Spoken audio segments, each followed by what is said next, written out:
What's up, Infected? It's Wolf of the Quarantine, and today I'm going to be taking a look at a game that was sent to me to review by the name of Starscraper's Cave-In. Now, in Starscraper's Cave-In, you are playing as miners. Not miners, but miners. Miners, not miners. You lost me. But better yet, you're space miners. So basically what you're doing is you're hiring basically different alien factions to mine these asteroids, or it seems like it's just this one big asteroid. Because once the asteroid collapses, it's game over, and that's when you tally the end game. And so what you're going to be doing throughout the course of the game is you're going to be hiring different workers into your base, sending them down to mine things or maybe find artifacts, bring them back up, and you're going to utilize those points.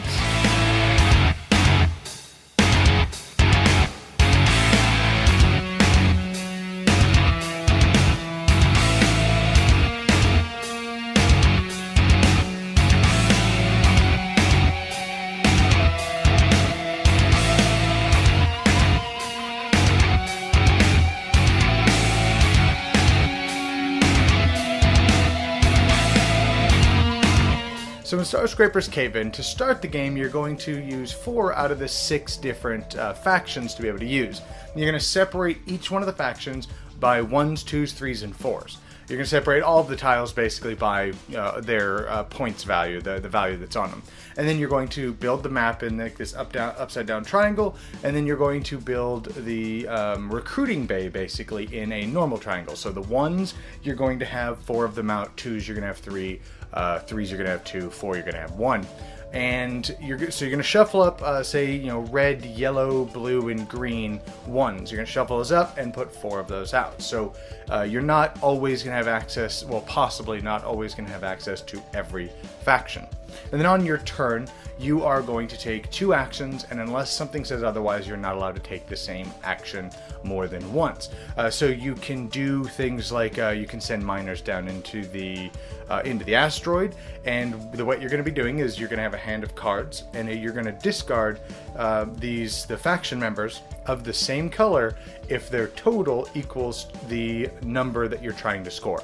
So for example, if you're trying to score a 3, you would need, or like a red 3, you would need like maybe a red 2 and a red 1. You put those into your base. That's your one action. You discard those 2 and you take the points and set them off to the side face down.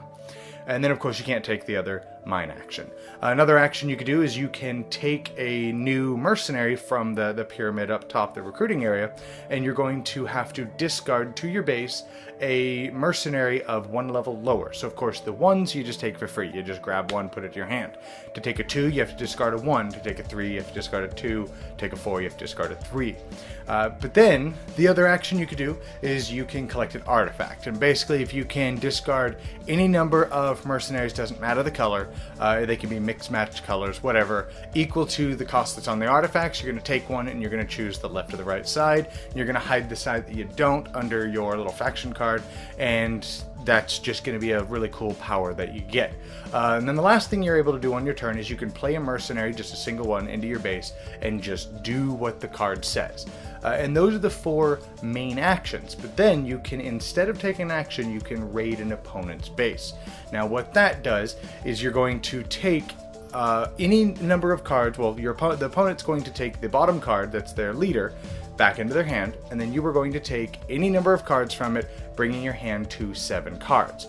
So you're basically going to steal all their cards, and they effectively lose the leader that they wanted. But the color of the leader that they took back into your hand, you're going to take the totem of that leader, because those totems make mining the same color. So if you have the purple totem, mining purple rocks basically is 1 less. So it gives you a reason to raid somebody else's base.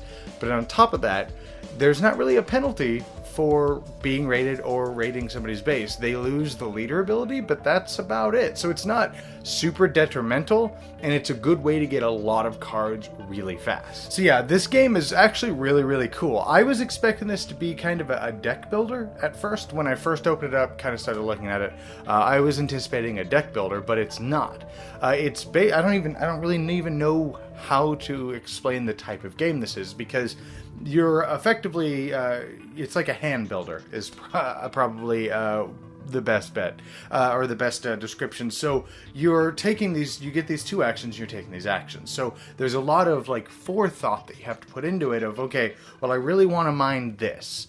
And in order to do that, I'm going to need to start stocking up on red heroes because it's a red rock you want or whatever. So you start like getting rid of like, okay, this green 2 I'm going to get rid of to get this red 3, because when you do that, it doesn't matter what color. The only time the color matters is if you're mining rocks, or unless something else specifically says otherwise. So there's just a lot of planning that you have to think about while you're playing this, and then when you look over and realize that your enemy or your opponent has 6 cards and they're all really high because maybe they mine something really big, you look at that and go, I could just raid you right now and steal all of those. Awesome. But it's up to you to make sure, you know, your highest card is at the bottom as the last one played. So that way, if you do get raided, you get that card back and then you can use it again. So there's a lot of strategy on the order you play, and it's just a really, really cool concept, and it's not that complicated. Now, with that said, there are a few problems with the game. I mentioned it's not that complicated. The rulebook was not the most intuitive. Maybe it was me, but the fact that the way it talks about playing cards into your base is really weird, because when you play the cards, you technically don't play them directly into your base. You play them off to the side. So I'd put, okay, well, I'm going to put these 3 down and mine this, and then I'm going to play this for the ability. Then at the end of the turn, you take those cards that you played and then you put them into your base. And if you have more than 7 in your base, you get rid of the top cards, so the older ones. And the way the rulebook broke that down, maybe it was me, that was super confusing. It's not often that I have to go watch. I usually do anyways, but that I have to go watch a tutorial just to make sure I understood correctly.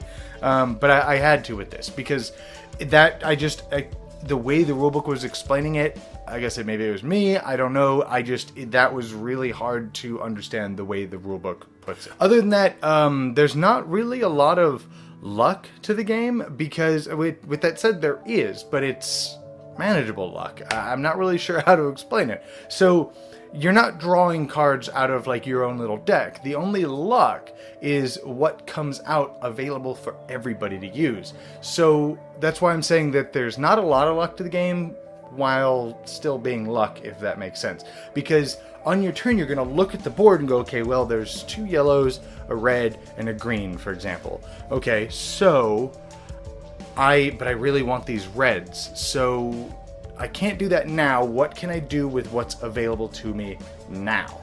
But anything that's in your hand, none of that's luck. That's all your pre-planning. And okay, well, you can't get any red, so okay, maybe you start stockpiling some blue, because there's also some really good blues down here. So it's a really cool concept. And then the fact that certain tiles are worth more points at the end of the game because they have a little symbol on them. And if the different symbols that you have, if you have all of the symbols, you just get a huge influx of points. So it gives you incentive to go after very specific ones. And then if you are mining colors of things that are not in play, you can use any color, but they all have to be the same, so no mix matching. But yeah, no, overall, the game is fantastic. I did not expect to enjoy this game as much as I did, especially after the difficulty I had with the rulebook in the beginning. I started off on the wrong foot with this game, basically. I expected a deck builder, just kind of looking at the back of it and kind of flipping through the rulebook. That's kind of what I expected, which, of course, that's my fault. But then the fact that the rulebook was kind of a mess to get through.